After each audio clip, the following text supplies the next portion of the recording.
이 인물이 궁금했다. 제55회 욥 22. 욥이 고집을 안 꺾는 근본적인 이유. 사람의 성품에 관해 이야기할 때 우리가 가장 많이 인용하는 예가 사람은 선한 성품으로 태어났다는 성선설과 사람은 악한 성품으로 태어났다는 성악설입니다. 그런데 기독교가 사람은 죄인이라고 말하니까 죄인이라는 개념을 성악설과 연결하곤 합니다. 그러나 성경은 사람이 선한 성품으로 태어났다는 성선설을 지지하지도 않으며 성경은 사람이 악한 성품으로 태어났다는 성악설을 지지하지도 않습니다. 즉 성경은 사람이 어떤 성품으로 태어났는지에 관해 논의하는 것이 아니라는 사실입니다. 그럼 성경에서 말하는 죄인은 어떤 의미를 함축하고 있는 것일까요? 성경에서 말하는 죄인을 가장 압축적으로 표현하자면 첫 번째는 죄인은 하나님을 모르는 자라는 의미입니다. 즉 모든 사람은 죄인으로 태어난다는 말은 모든 사람은 하나님을 모르는 상태로 태어난다는 의미라는 것입니다. 모든 사람이 악인으로 태어난다는 것이 아니고 모든 사람이 잠재적으로 악한 행위를 할 수 있는 존재로 태어난다는 것이 아니고 모든 사람이 하나님을 모르는 상태로 태어난다는 의미입니다. 로마서 3장 10절로 12절 의인은 없나니 하나도 없으며 깨닫는 자도 없고 하나님을 찾는 자도 없고 다 치우쳐 함께 무익하게 되고 선을 행하는 자도 없나니 하나도 없도다라는 사도 바울의 말이 있습니다. 바울의 이 말을 자세히 들여다보면 죄인은 깨닫지 못하는 자입니다. 또 죄인은 하나님을 찾지 않는 자입니다. 또 죄인은 함께 무익하게 되는 자이고 죄인은 선을 행하지 않는 자입니다. 그런데 죄인은 왜 하나님을 찾지 않습니까? 하나님을 모르니까 하나님을 찾을 수 없는 것입니다. 죄인은 왜 깨달을 수 없습니까? 하나님을 모르니까 하나님의 말씀을 깨달을 수 없는 것입니다.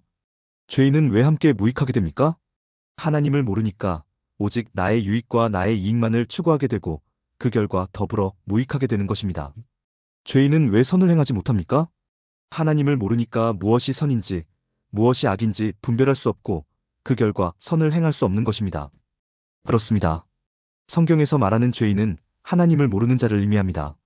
선한 사람, 악한 사람의 의미가 아니고 좋은 사람, 나쁜 사람의 의미가 아니고 의로운 사람, 불의한 사람의 의미가 아니고 잘한 사람, 잘못한 사람의 의미가 아닙니다. 성경에서 말하는 죄인은 이런 성품과 아무 관련이 없는 개념으로서 하나님을 모르는 자를 의미합니다. 그래서 여쭈어 보겠습니다. 성경에서 말하는 죄인을 근거로 했을 때 사람은 죄인으로 태어났다는 말, 즉 사람은 하나님을 모르는 자로 태어났다는 말이 기분 나쁜 말입니까? 그렇지 않습니까? 그렇지 않습니다. 기분 나쁠 게 무엇입니까?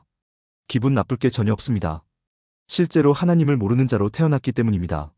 하나님을 아는 자로 태어난 사람은 이 세상에 단 한 사람도 존재하지 않습니다. 또 사람은 죄인으로 태어났다는 말, 즉 사람은 하나님을 모르는 자로 태어났다는 말이 부끄러운 말입니까? 그렇지 않습니까? 그렇지 않습니다. 부끄러울 게 무엇입니까? 부끄러울 게 전혀 없습니다. 나만 하나님을 모르는 자로 태어난 게 아니라 모든 사람이 다 하나님을 모르는 자로 태어났기 때문입니다.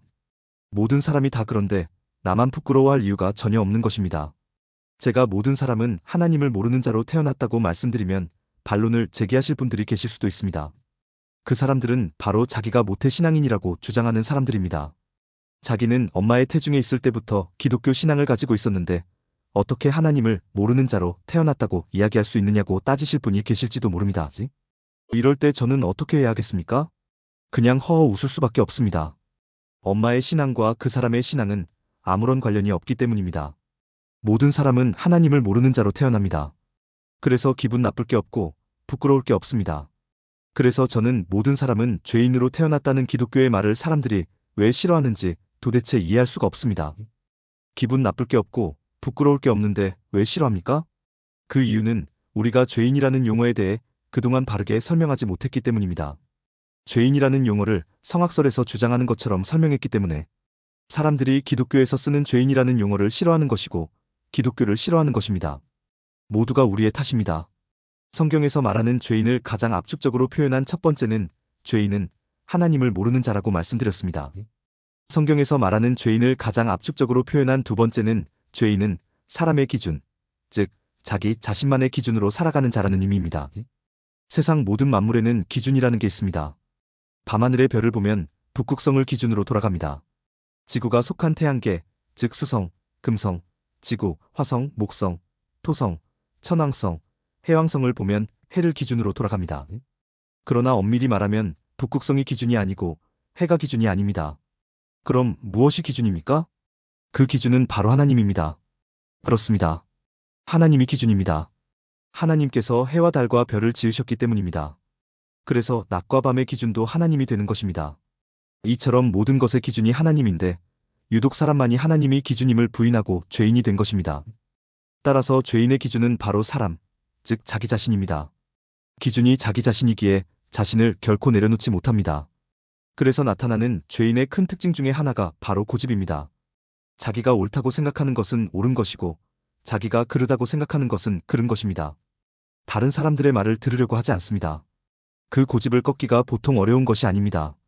죄인은 자기 기준으로 살아가는 사람이기에 고집을 내려놓을 수 없고 그래서 세상은 고집과 고집이 늘 충돌하는 상황에서 벗어나지 못하는 것입니다. 성경은 죄인의 많은 특징을 다루고 있습니다. 그중 조금 전 말씀드렸던 죄인의 고집을 가장 극명하게 엿볼 수 있는 책이 바로 욥기입니다. 지금까지 아주 많은 시간 동안 욥과 욥의 세 친구의 주장을 살펴보았습니다. 세 친구의 주장이 무엇이었습니까?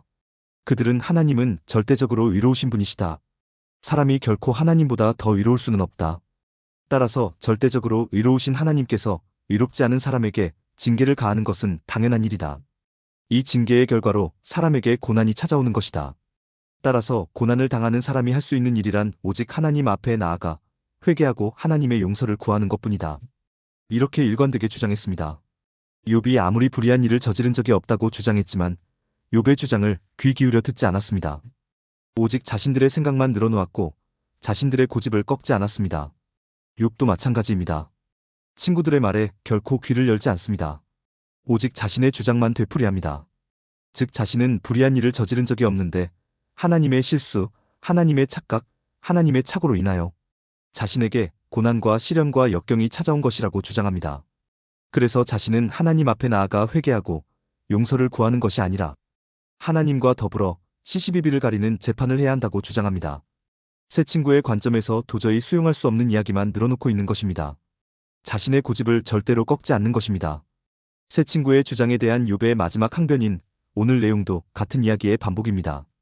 우선 욥기 26장 1절로 4절 욥이 대답하여 이르되 네가 힘없는 자를 참 잘도 도와주는구나.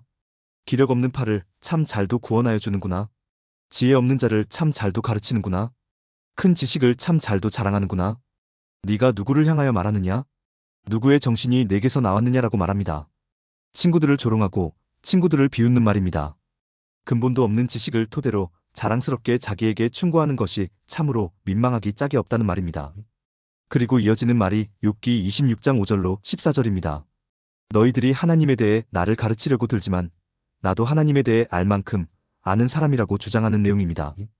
하나님에 대해 너희보다 더 많이 알면 알았지 결코 너희보다 못하지 않다고 주장하는 내용입니다. 하나님은 모든 것을 하실 수 있는 전능한 하나님이라는 것을 나도 알고 있다고 주장하는 내용입니다. 그런데 하나님이 전능하다고 해서 과연 정의롭기까지 하냐고 반문합니다. 너희들은 하나님은 전능하다고 했고 너희들은 하나님이 의롭다고 했는데 내가 하나님은 전능하다는 것까지는 인정하지만 하나님이 의롭다고 하는 것까지는 인정하기 어렵다고 말합니다. 그 내용이 욥기 27장 2절로 3절 나의 정당함을 물리치신 하나님 나의 영혼을 괴롭게 하신 전능자의 사심을 두고 맹세하노니 나의 호흡이 아직 내 속에 완전히 있고 하나님의 숨결이 아직도 내 코에 있느니라라는 내용입니다. 내가 살아 숨쉬는 한 의로운 나에게 이런 고난과 시련과 역경을 안겨준 하나님과 더불어 한판 시시비비를 가려보겠다는 다짐입니다. 그리고 자신이 얼마나 의로운 사람이었는지 다시 한번 친구들에게 강조합니다. 그 내용이 욥기 27장 4절로 6절 결코 내 입술이 불의를 말하지 아니하며 내 혀가 거짓을 말하지 아니하리라. 나는 결코 너희를 옳다 하지 아니하겠고 내가 죽기 전에는 나의 온전함을 버리지 아니할 것이라. 내가 내 공의를 굳게 잡고 놓지 아니하리니 내 마음이 나의 생애를 비웃지 아니하리라라는 내용입니다. 지금까지 불의하게 산 적이 없고 앞으로도 그런 일은 없을 거라는 이야기입니다. 그리고 이어지는 내용이 욥기 27장 7절로 23절까지로 악인에 대한 저주입니다. 악인들이 하나님으로부터 징계를 당하는 것은 당연하지만 자기는 이런 징계를 받을 이유가 하나도 없다는 것을 역설적으로 보여주는 내용입니다. 악인들이 고난과 시련과 역경을 당하는 것은 하나님의 징계로서 당연히 그들에게 임해하는 일이지만 자신이 당하는 고난과 시련과 역경은 자신이 잘못해서가 아니라 하나님 탓이라고 역설적으로 주장하는 내용입니다. 끝까지 자기의 의를 내려놓지 못하는 욥, 끝까지 자기는 의로운 존재라는 고집을 꺾지 않는 욥의 모습을 목격하게 되는 것입니다. 그런데 욥이 왜 이럽니까? 그 이유는 욥이 죄인이기 때문입니다. 성경에서 말하는 죄인은 하나님을 모르는 자라는 의미였고 자기 기준으로 살아가는 자라고 했습니다. 하나님을 모른 채 자기 기준으로만 살아가기에 더불어 무익한 삶을 살아가게 되고 선을 행할 수 없는 존재로 살아가게 된다고 말씀드렸습니다. 그 결과는 너무나 자명합니다. 그 결과는 모든 사람의 불행입니다. 그런데 문제는 사람이 사람 스스로 힘으로, 사람 스스로 능력으로 이 죄인이라는 존재에서 벗어날 수 있느냐는 것입니다. 사람 스스로 힘으로, 사람 스스로 능력으로 불행에서 벗어날 수 있느냐는 것입니다. 아주 유감스럽게도 그것은 불가능합니다. 죄인은 하나님을 모르는 자인데 어떻게 자신의 힘으로, 어떻게 자기의 능력으로 하나님을 아는 자로 변화될 수 있겠습니까? 죄인은 자기 자신을 기준으로 살아가는 자인데 어떻게 자신의 힘으로, 어떻게 자기의 능력으로 그 기준을 바꿀 수 있겠습니까? 그것은 불가능합니다.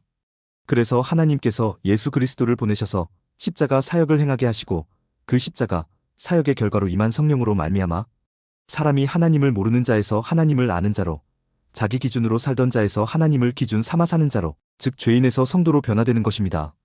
그래서 죄인에서 성도로 변화되는 구원은 오직 하나님의 은혜로만 가능하다고 말하는 것이고 성도가 된 것은 오직 하나님의 공로로 된 것이기에 일체 자랑할 게 없는 것입니다. 다시 한번 말씀드립니다. 기독교의 죄인은 사람의 성품에 관한 내용이 아니었습니다. 기독교의 죄인은 하나님을 모르는 자였습니다. 또 기독교의 죄인은 자기 기준으로 살아가는 자였습니다. 그런데 모든 사람이 하나님을 모르는 자로 태어나고 모든 사람이 자기 기준으로 살아가기에 죄인이라는 게 결코 나쁜 게 아니고 부끄러운 게 아니라고 했습니다. 또 죄에서 해방되어 성도가 된 것은 오직 하나님의 은혜로 이루어진 것이기에 자랑거리가 아니라고 했습니다. 그럼 성도는 어떤 마음을 가져야 할까요? 성도는 우선 미안한 마음을 가져야 합니다. 다 같은 죄인이었는데 아무런 자격과 조건을 갖추지 못한 내가 먼저 하나님의 은혜로 구원을 얻었으니 아직 구원을 얻지 못한 주변 사람들에 대해서 미안한 마음을 가져야만 합니다. 그래서 바울이 로마서 1장 14절 헬라인이나 야만인이나 지혜 있는 자나 어리석은 자에게 다 내가 빚진 자라라고 했던 것입니다. 또 성도는 하나님을 알아가는 일에 노력을 기울여야 합니다. 죄인에서 성도로 변화되었다고 해서 하나님에 대해 온전히 아는 자가 된 것이 아닙니다. 엄밀히 말하면 성도는 이제부터 하나님을 알아가게 되는 출발선에 있는 존재입니다. 그래서 성도는 성경을 많이 읽으며 하나님을 알아가는 일에 정성을 들여야 합니다. 오늘 내용에 공감하셨다면 구독과 좋아요, 알림 설정 부탁드립니다. 하나님의 말씀을 바르게 전하는데 큰 도움이 될 것입니다. 평등하고 공정하며 정의롭고 행복한 세상을 이루는데 큰 도움이 될 것입니다.